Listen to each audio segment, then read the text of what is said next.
Do you ever ask yourself, is social media hurting us or is it helping us? Or is there a way that you can stop using it so many times? Like you go onto TikTok, Snapchat, Instagram, and you see all these stories. And what I mean by that is not the ones that you always see, like what was people is going on. I'm talking about the news, where it tells you what you should do, how you should get away from it, and why it's hurting our minds when we're isolating ourselves to the real world. My name is River Delcom, and welcome to the new episode of Speaking with Autism. And today's video is about staying away from social media. Now, what is social media? Social media are platforms that you can make put in photos, talk about your points of the views of your opinions, have a lot of filters, and of recently artificial intelligence AI, which is scary at times. So it started off by, so any of you guys know who probably follow me on social media, which the point is, or you've seen me a lot, I'm a wrestling fan. Not somewhat, I am. And so one time, the owner of AEW, his name is Tony Khan, and he went on a tirade with with some big names, and a lot of people jumped in. But there were other conflicts that have happened beforehand of stuff like this, like say political parties, big name celebrities, or just companies in general, and they have a beef with each other. And and some people will come and say like, thank goodness I don't have X, formerly known as Twitter, Facebook, TikTok, Instagram, or any of that stuff. So, what does this have to do? Well, according to Psychology Today, by a neurologist named Jard Galenia, that's if I mispronounce the name, I am sorry. But she said that more than 70% of autistic youth would experience negative effects while experiencing social media. But did you also know that on ABC News, when there's a lot of filters from Snapchat or Instagram, most of them would be feeling that they felt let down of themselves, because with so many of these filters that like brightens up your skin, how you look, your features, or you go see like a famous actor, a singer, dancer, all that stuff, and you're wondering how cool they look. Why can I do that? And then people can be obsessive with the so much makeup that they put on them multiple times, and it becomes the opposite effect of what they wanted to be. So, what are some steps to get away from social media? Well, first of all, I'll start off with number 3. This is the 3 steps that I have in mind, and this works because of so much research. So the third option is ask your parents for permission, because also for your parents, don't get them a smartphone first, because this is the way that my parents taught me how to. When you started off phone, when you first give your kid a phone first, do not get them a smartphone like what I'm having right now. I have an Android. So start off by getting like a cheap phone, like a flip phone, because it has less access to so much social media. And get you something like Jitterbug, or this one phone that has smartphone but it has no social media. But always start off with a cheap phone, because that's least access two social media platforms.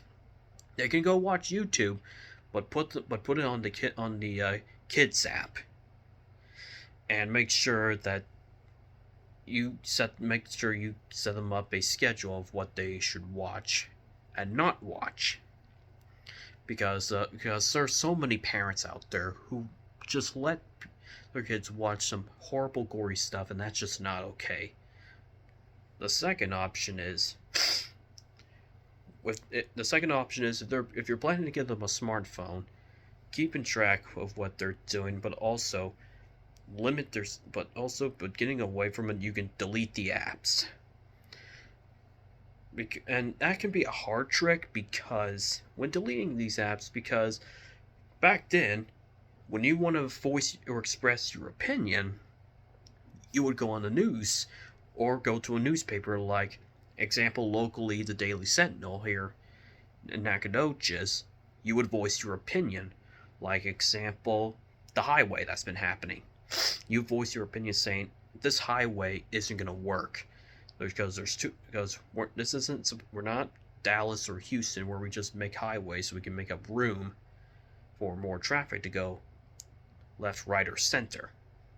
Another one can be political races, parties, I should say, because, like, we can give, like, an example. The very first televised election was Richard Nixon and John F. Kennedy. Now, the difference is when the radio was playing, many people said that Richard Nixon won the committee, the talk show. But if you watched the actual network, John F. Kennedy won because, he was handsome, he talked really good. So there's different backgrounds of where people voice their opinions. Nowadays, people will just go onto X, also known as Twitter, and they would post their opinions as a freedom of speech, especially when Facebook was invented. Facebook was the very first social media platform invented in 2004 by Mark Zuckerberg. And if you've seen the movie The Social Network or already know the history of Facebook, you're well aware of how Facebook was created. So Mark Zuckerberg had this idea when he made Facebook that maybe that it can be a way for people to express their feelings. And same with X, still Twitter.